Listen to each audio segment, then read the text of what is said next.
The Palmetto Trail crosses Wadboo Swamp on the upper reaches by way of the Henry Brown Bridge, which crosses the creek.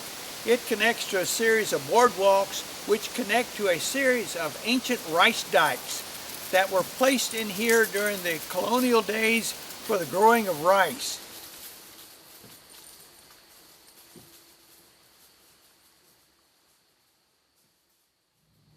The bridge crosses the main part of the creek at this point right here, which is what the locals call a lake. Within the swamp there are 5 of these. This one goes by the name of Le Beau, which was a French planter who grew rice in the Wadboo Swamp in the early 1700s. This also serves as the put-in point for the upper end of the Wadboo Canoe Trail.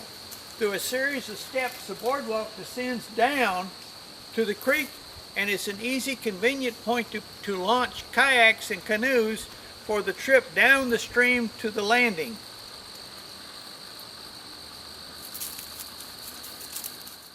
The Wadboo was a freshwater hardwood swamp that had a heavy, dense stand of hardwood trees.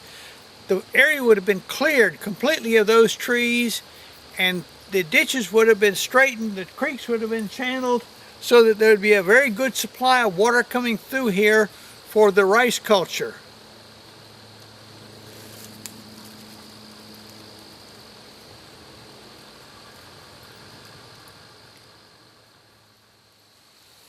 The main channels were dug for the movement of the water through the swamp, and the dirt that came out of the channels was mounded up and made into a rice dike.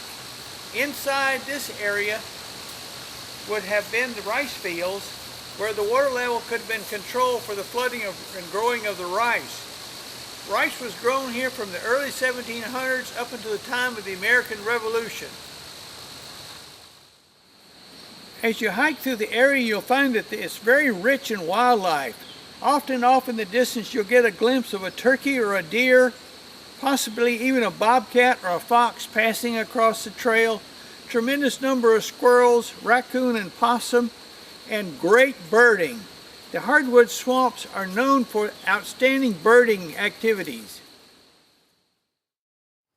Here in Wadboo Swamp, we have one of the largest concentrations of eastern box turtles anywhere within its natural range. If you're fortunate enough to come across one of these, stop for a minute, pick up the turtle and speak to it, either him or her, and it's easy to determine which it is by simply turning the turtle over and looking at the plate that is forward of the hinge. If it is smooth like this one, it's a female. If it's a male, there'll be a dimple within this plate. Of course, once you've talked with the turtle for a few minutes, simply place the turtle back down in its natural habitat and let it go about visiting with its neighbors and friends.